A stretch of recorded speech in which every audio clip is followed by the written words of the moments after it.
두바이에 1년에 한두 번씩 다녀오시는 집사님이 이런 질문을 했습니다. 목사님, 하나님이 전쟁을 좋아하시나요? 전쟁 이야기가 성경에 많이 있습니다. 구약 성경에 읽어보면 전쟁 이야기로 가득 차 있습니다. 하나님이 정말 전쟁을 원하실까요? 세상에 싸움이 많고 다툼이 있습니다. 아니, 집사님, 전쟁에 관심이 많으세요? 그랬더니 그게 아니고요. 회사에 가면 예수 믿는 사람들끼리 다투어요. 팔레스타인, 이라크 전쟁이 있었습니다. 팔레스타인 편을 들어야 된다는 사람들이 있습니다. 아니, 기독교는 유대교와 친해야 돼. 그러니까 무조건 우리는 이스라엘 편을 들어야 돼. 라고 서로 논쟁을 합니다.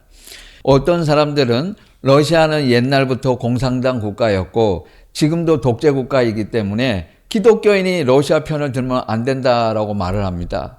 그런데 어떤 동료는 우크라이나가 전쟁을 침략당한 거다, 먼저 하지 않은 거니까 약자 편을 들어야 된다라고 또 이야기합니다. 어떤 사람은 우크라이나에는 옛날 나치 문화가 있고 지금 지도자도 나치 우상에 빠진 자다. 그러니까 우크라이나는 편을 들면 안 된다. 이렇게 서로 주장을 한다고 해요. 그래서 어떻게 하면 좋겠냐고 질문을 해서 이렇게 대답을 했습니다. 논쟁하지 마시라고. 누구의 편에 서느냐가 중요한 것이 아니고 그리스도인은 항상 복음으로 대답할 수 있어야 한다고. 그 복음으로 대답하는 건 어떻게 하는 것입니까? 잘 생각해 보시라고. 누가 옳고 틀리고가 중요한 게 아니에요. 그 사람들은 그것만 얘기하거든. 2차 세계대전 당시에 뉴욕에서 배를 타고 수많은 미군 청년들이 유럽으로 갔어요. 왜 가는 줄도 모르고 갔습니다. 서부전선에 투입이 됐어요. 수많은 청년이 죽어갔어요. 그런데 그들은 행복했어요. 이상하죠? 이상하게 들릴 수 있죠. 그들은 만족했어요. 이유가 있어요. 지금까지는 돈을 벌기 위해서 살았어요. 그리고 돈을 벌기 위해서 일을 했어요. 그런데 난생 처음으로 세상에는 돈을 벌기 위해서가 아니라도 내 인생을 걸고 무언가를 이루어내야 하는 일이 있고 사람을 지키는 일이 있구나, 이걸 아는 거예요. 다른 데서는 이걸 알 수 없는데 전쟁을 하면서 알았어요. 수많은 사람이 죽어가죠. 전쟁은 있으면 안 돼요. 끔찍한 일입니다. 그런 일은 없어야 돼요. 하나님은 전쟁을 원하시지 않아요. 분명한 것은 전쟁은 인간의 죄 때문에 생기는 일이지 하나님께서 전쟁을 좋아하시는 분은 아닙니다. 사람들은 폭력을 이야기하죠. 많은 사람이 희생당했다, 끔찍하다, 이런 것만 이야기합니다. 그러나 복음은 그걸 보지 않아요. 그 속에 인간성, 휴머니티, 인간미가 있고 전우애가 있고 그 속에도 사랑이 있고 돈이 목적이 아니라도 인생에서 우리는 무언가를 지켜내기 위해서 숭고한 희생을 할 수 있다는 것, 바로 그것이 전쟁을 통해서 우리에게 하나님께서 가르쳐 주시는 교훈이에요. 이게 복음의 눈으로 보는 거예요. 논쟁을 하지 마세요. 말씀을 드렸습니다. 차별금지법을 반대하고 싸우는 사람들이 있습니다. 또 논쟁하죠. 물론 대다수의 건전한 신앙을 가진 분들은 반대를 하고 또 어떤 기독교인들은 찬성하기도 합니다. 우리가 이해하지 못할 수 있어요. 왜 저럴까? 그런데 성평등은 안 된다. 화장실에 어떻게 중성이 있을 수 있고 성이 50가지, 52가지, 100가지가 될 수 있느냐. 이런 일은 없다 하고 여러분이 길거리에 나가서 투쟁을 하면 세상이 달라질 것 같아요? 그러면 그 사람들이 우리가 잘못했습니다 할 것 같습니까? 얼마 전이잖아요. 이번 여름에 영국 대법원에 성평등 법이 있습니다. 이 법을 누가 만들었죠? 이거 성소수자 LGBTQ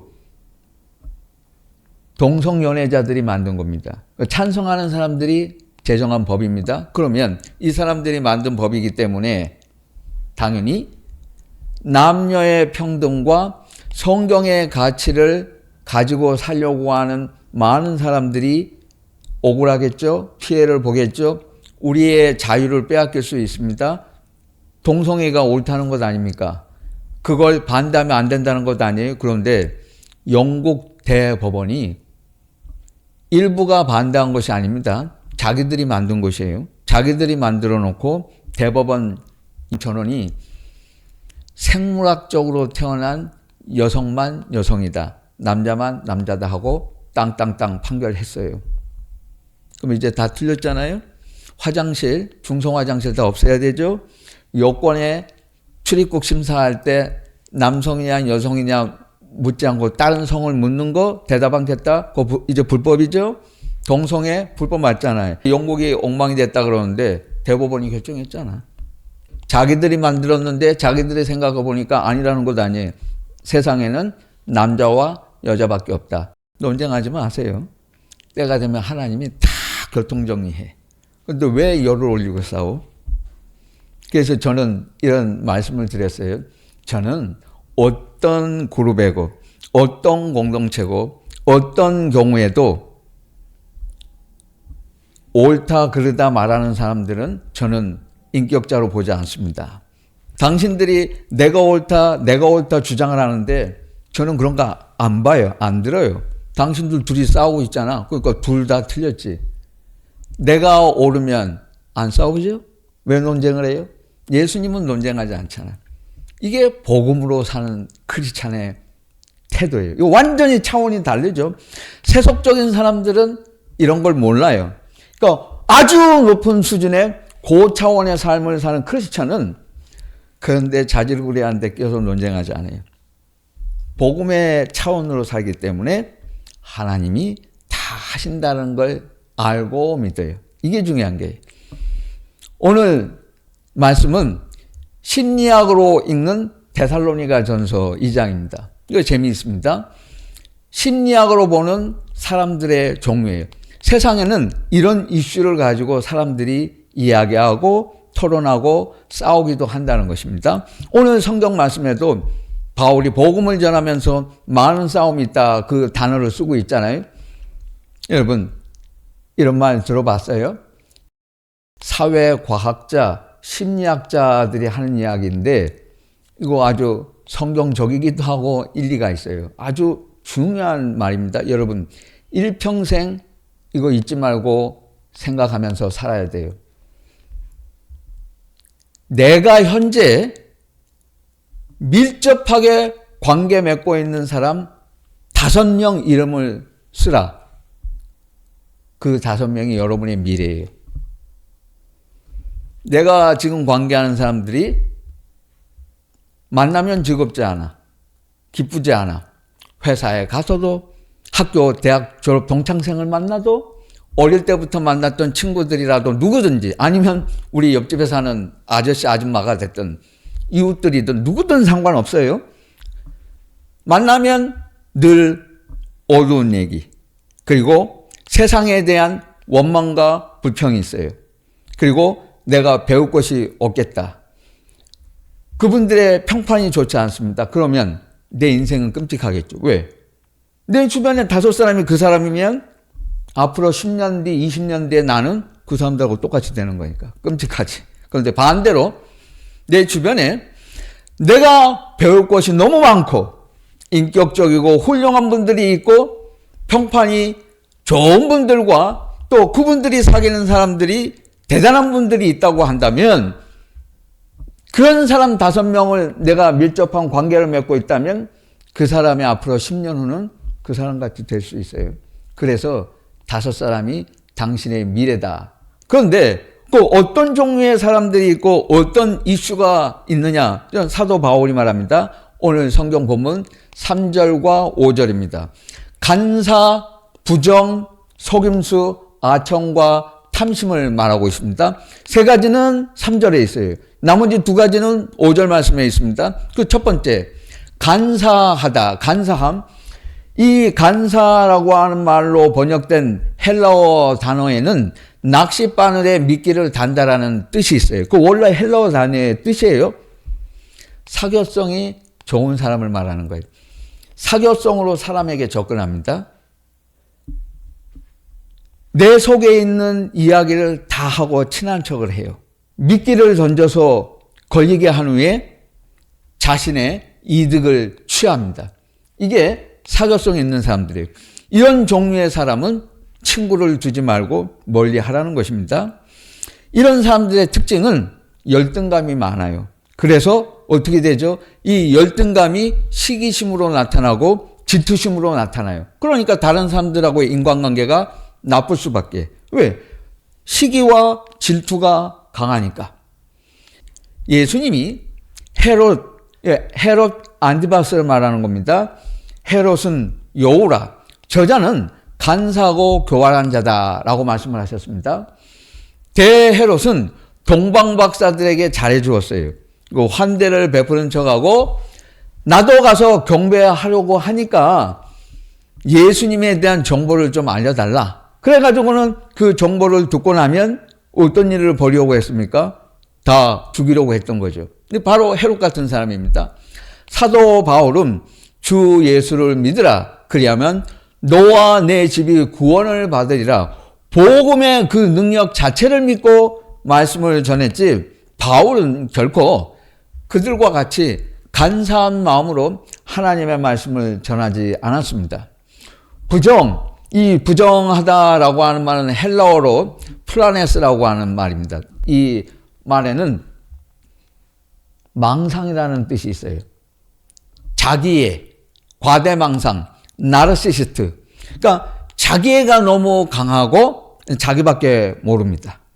나르시시스트의 특징은 폭력성이에요. 그러니까 이기적이고 자기를 끔찍하게 생각하는 사람, 폭력이 없을 것 같죠? 아니요. 이런 사람들이 겉으로는 안 그런 척하지만 폭력성이 나타납니다. 언어에서 거칠 수 있고 매너에서 거칠 수 있어요. 이게 평상시에는 잘 드러나지 않을 수도 있습니다. 그러나 어떤 사건을 만나면 이 사람들의 숨겨진 폭력성이 나타나요. 요 나르시스트가 있어요. 자기밖에 모르는 거죠. 이 사람들이 나르시스트인가 아닌가를 테스트해보는 방법이 있어요. 그 사람 앞에 가서 당신이 하는 말은 잘못되었습니다. 틀렸습니다. 한번 해보세요. 그럴 때 발작하고 저항하고 급발진하는 사람은 그건 나르시스트예요. 그렇지 않은 사람은 반응하지 않아요. 왜? 너와 상관없으니까. 그리고 나는 이렇게 생각하는데 당신은 이렇게 또 생각하실 수도 있군요. 이렇게 이해의 폭이 있는 사람은 반응할 이유가 없겠죠. 그러니까 당신이 잘못됐다는 말을 했을 때 어떻게 나오는가를 보면 그 사람이 나르시스트인가 아닌가를 알 수 있어요. 가인이 이런 사람이에요. 하나님이 그의 속마음을 다 꿰뚫고 있습니다. 그러니까 하나님 앞에서 물러가서는 뒤에 가서 딴 일을 꾸미잖아요. 가인이 하나님이 다 알고 계시니까 그가 가서 일을 꾸미고 동생 아벨을 죽였습니다. 나르시스트가 가장 두려워하는 종류의 사람이 있어요. 자기 속마음을 꿰뚫는 사람, 정곡을 찌르는 사람. 이런 사람은 두려워서 도망가요. 사도 바울은 복음을 전할 때 이타적인 마음으로 전했습니다. 영혼에 관심이 있었어요. 그렇잖아요? 오늘 교회도 영혼을 살리는 일에 관심이 있어야 돼요. 교회가 하는 일에 관심을 두면 안 돼요. 그 사람의 영혼을 살리는 일이 무엇인가 이것만을 생각해야 돼요. 사도 바울은 오늘 이것을 말씀하고 있어요. 세 번째가 속임수. 이 말은 계략이고 거짓말을 말하는 것입니다. 거짓말 잘하는 사람. 거짓말을 잘하는 친구는 당장에 끊으나 손절하라고 했습니다. 아히도벨은 압살롬의 모사꾼이었습니다. 압살롬이 반역을 했고 반란을 일으켰습니다. 아히도벨이 계략을 짰어요. 그런데 그 계략대로 이루어지지 않았어요. 이게 어떻게 된 거죠? 누가 한 거예요? 하나님이 개입하셨잖아요. 하나님이 간섭하셔서 아히도벨의 뜻대로 되지 않게 만들었습니다. 세상에 이런 일이 많이 있어요. 그러니까 하나님이 하시는 일을 보라는 거예요. 하나님이 그렇게 되지 않게 하셨어요. 그래서 결국엔 압살롬은 실패했고 압살롬은 결국은 패전하고 죽임을 당하죠. 아히도벨은 자기 집으로 돌아가 목매달아 자살을 했습니다. 자, 이렇게 돼요. 그러니까 계략을 꾸미는 사람들은 결국에 끝에 가서는 하나님의 무서운 심판을 받게 되어 있습니다. 사도 바울은 말재간, 말재주를 가지고 사람의 기분을 좋게 하려고 복음을 전하지 않았어요. 그 오늘 본문 마지막 말씀에도 바울이 말하고 있잖아요. 내가 사람을 기쁘게 하랴, 하나님을 기쁘시게 하랴. 내가 사람의 영광을 구하지 않고 나는 오직 하나님의 영광을 위하여 복음을 전하노라. 그는 그렇게 말하고 있습니다. 네 번째는 아첨이에요. 근데 오늘 바울이 강조하는 것은 이것입니다. 아첨은 사도 바울이 가장 싫어하는 거예요. 우리는 아첨하면, 아첨이라는 말을 들을 때 아부하는 사람, 물론 그 의미도 있어요. 그러나 그 아첨이라고 하는 말에는 아부만이 아니고 진실에는 일도 관심이 없고 자신의 불선한 목적을 달성하기 위해서 타인의 의사결정을 통제하고 조종한다라는 그런 뜻이 있어요. 다른 사람이 의사결정을 해야 되는데 그걸 조종하려고 들어요. 그거 아첨한다는 거죠. 이런 사람은 가까이 하면 무례하고 멀리 하면 원망합니다. 그러니까 사회생활을 많이 하면 친구들 사이에서도 이런 말 많이 하잖아요. 호의가 지속되면 권리인 줄 안다. 내가 어떤 사람을 잘해줘요. 친절하게 대하고 좋게 대해줘요. 그러면 이 사람이 이 친절을 이제는 자기가 당연하게 받아야 된다는 권리를 알아요. 이것 때문에 사람들이 어렵게 되잖아요. 그거 똑같은 거예요. 성경에 하만이라고 하는 사람. 하만은 아하수에로 왕과 에스더가 그를 대접해 주었습니다. 그랬더니 이제는 왕과 왕후에게 이 사람이 자기가 동등한 위치인 줄 알고 함부로 합니다. 그러다가 결국에는 하만의 집안이 다 모르드게에 의해서 몰락을 당하고 말잖아요. 이거 똑같은 거예요. 그러니까 하만과 같은 사람이에요.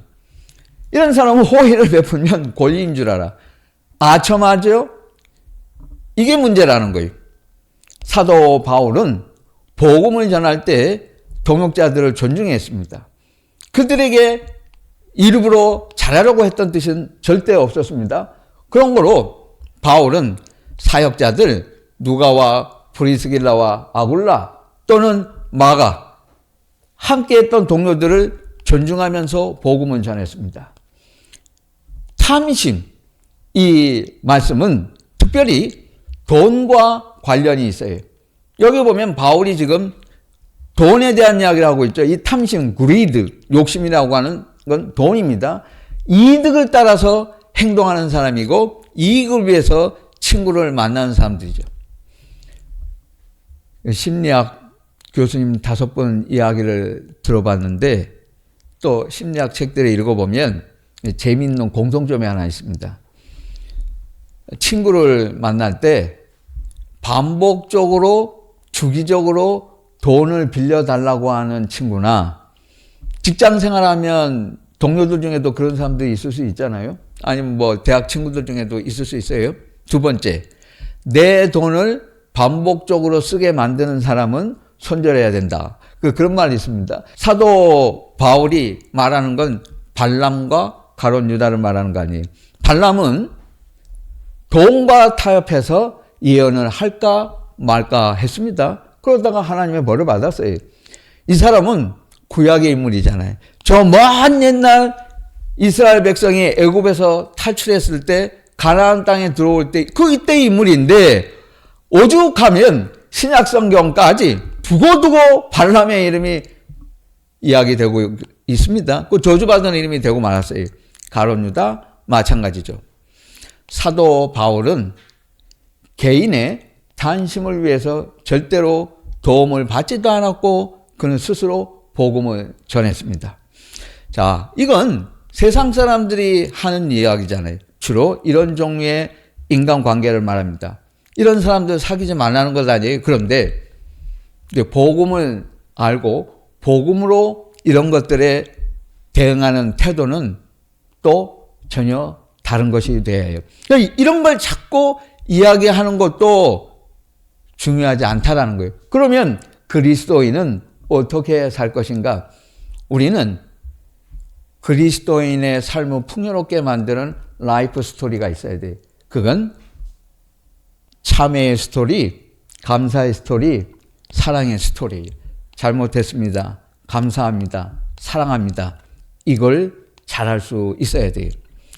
잘못했습니다가 되지 않는 사람은 인생을 피폐하게 살게 되어 있어요. 여러분 성경 읽어보면 열왕기상 하를 제외하고요. 사무엘서와 역대서를 읽어보면 다윗에 대한 마지막 기록에 우리에게 의문이 있습니다. 다윗이 하나님의 많은 사랑을 받았습니다. 그건 훌륭한 왕이었습니다. 그 틀림없어요. 그런데 성경 읽어보면 다윗도 죽고 나서 다른 왕들과 함께 장사되었더라 하는 말로 그냥 끝이 나요. 역대지락에 기록되었다. 이게 전부입니다. 그러면 성경에 있는 그 수많은 다윗의 이야기는 다 어디로 간 것이에요? 다윗의 이름이 800번 있어요. 그런데 그 이야기들을 읽어보면 주로 다윗이 사울에게 쫓기는 이야기, 인구조사, 반란 이야기, 그리고 집안 싸움, 그런 이야기들로 가득 차 있고 밧세바와 간음 이야기, 이런 것들이에요. 광야에서 도적제들과 함께 도망다닌 이야기. 그런데 다윗의 업적에 관한 기록이 별로 없다라는 거예요. 그거 신기하지 않아요? 그가 법궤를 옮겼고 예루살렘 성전 건축을 준비했고 하나님 앞에서 칭찬받았고 왕국을 통일했습니다. 시온성, 예루살렘 성을 들어갔잖아요. 그런데 그런 이야기가 마지막에 없어요. 그러면 다윗은 왜 하나님의 사랑을 그토록 많이 받았을까? 그는 즉각적으로 잘못했다는 걸 말할 줄 아는 인간이었습니다. 그러니까 하나님이 사랑하신 거예요. 베드로, 예수님을 만나자마자 나는 죄인으로소이다. 잘못했습니다. 이게 바로 나와요. 사도 바울, 다메섹에 가다가 말이 꼬꾸라져서 떨어졌어요. 그가 뭐라고 말해? 제가 잘못했습니다. 이게 바로 나와야 돼. 빌보 간수에게 바울과 신라가 나타났어요. 그 첫 마디가 뭐예요? 저희가 잘못했습니다. 제가 뭐 잘못한 것이 있습니까? 이게 즉각적으로 안 되는 사람은 거듭날 수 없고 예수님을 잘 믿을 수 없어요. 이 말이 나와야 돼. 아나니아와 삽비나는 잘못했습니다 말을 안 해요. 그래서 죽었어요. 아가는 잘못했습니다 말을 하지 않았어요. 잘못했습니다를 할 수 있어야 돼요. 잘못했습니다를 못하는 사람은 감사합니다를 하지 못합니다. 잘못했습니다가 되는 사람이 감사합니다 이 말을 할 수 있어요. 방지일 목사님은 1911년에 출생하셔서 2014년 향년 103세로 돌아가셨어요. 그러니까 이분은 저 중국에서 그리고 일제시대에 해방이 되고 한국 전쟁이 있고 현대 2014년 우리와 동시대를 사셨고 우리나라 역사예요. 그렇죠. 그분의 103년이라고 하는 인생이 조선시대부터 현대까지 그분의 일생은 한국의 역사였습니다. 근현대사를 다 사신 분이에요. 근데 이 방지일 목사님이 돌아가시기 전에 많은 사람들이 찾아와서 인사를 하고 물어봤어요. 목사님, 예수를 잘 믿고 싶은데 되지 않아요. 어렵습니다. 힘듭니다. 또 어떤 분들은 아니 목회를 하는데 교회도 크기도 하고 작기도 하지만 교회가 커도 너무 힘듭니다. 어떻게 하면 좋겠습니까? 어렵습니다 하니까 방지일 목사님은 어떻게 하면 예수를 잘 믿을 수 있을까? 어떻게 하면 목회를 잘할 수 있을까? 비결을 말씀하시지 않았어요. 딱 한마디 하셨어요. 다 괜찮아. 이렇게 저렇게 올라가기도 하고 내려가기도 하고 오르막길도 있고 내려막길도 있고 하나님이 다 하시는 일이야. 그러니까 가만히 있어. 다 괜찮아. 감사할 수밖에 없죠. 사랑의 언어가 풍부해야 돼. 여러분, 사랑은 내가 한다고 느낀다고 사랑이 아니에요. 탈무드에 나오는 이야기입니다. 결혼을 못하고 있는 아들이 걱정이 되었습니다. 그래서 아버지가 이 아들에게 이제 여자를 만날 수 있도록 만들어주고 싶었어요. 야, 사람을 만나면 좋은 인상을 심어줘야 돼. 그런데 좋은 인상을 심어주려면 이렇게 해야 돼. 아가씨를 만나면 처음에는 사랑 이야기로 시작을 하라. 두 번째는 가족 이야기를 하고 세 번째는 철학 이야기로 마쳐야 한다. 그러니까 아버지 말을 명심했어요. 이제 자매를 만났어요. 이 사람이 사랑 이야기를 이제 시작을 해야 되잖아요. 이렇게 말을 했어요. 국수를 사랑하세요? 그랬더니 아가씨가 국수를 싫어할 리가 있나요? 아, 이제 사랑 이야기가 됐구나. 이제 가족 이야기를 해야지. 오빠가 있습니까? 오빠는 없는데요. 아, 가족 이야기가 됐구나. 이제 마지막 철학 이야기 하나만 더 하면 되겠구나 생각했어요. 그리고 꺼냈어요. 만일 당신에게 오빠가 있다면 오빠는 국수를 사랑할까요? 안 할까요? 그러니까 아가씨가 이 이야기 듣고 있다가 뭐 이런 사람이 다 있나 하고 집에 가버렸지. 사랑도 공부해야 돼. 배워야 돼. 사랑하는 법을 알고 사랑해야 되고 사랑하는 법을 모르고 하면 사랑 이루어질 수 없습니다. 게리 체프만이 쓴 Five Love Languages라고 하는 책을 지금도 많이 사람들이 읽더라고요. 이거 베스트셀러 아니에요. 사랑의 5가지 언어. 근데 이분이 딱 한 가지 말하는 거예요. 라이프 스토리 중에 사랑의 스토리가 풍요로운 사람, 풍성한 사람을 만나라. 사랑의 경험, 사랑의 스토리가 많은 사람이라 해야 돼. 다른 게 아니에요. 사랑의 언어를 계속 채워야 된다. 탱크를 채우라는 거예요. 어떤 말로? 사랑의 언어로. 그러니까 보세요. 다투는 거, 분쟁하는 거 이런 이야기가 아니고 사람을 살리는 이야기, 생명의 이야기, 사랑의 스토리가 풍요로운 사람을 만나면 인생이 풍요로워진다는 거예요. 그런데 참회의 스토리가 없고 감사의 스토리가 없고 사랑의 스토리가 없는 사람을 만나면 내 인생이 피폐해진다는 것입니다. 바울은 복음을 위탁받았다고 말하고 있어요. 우리는 청직이다.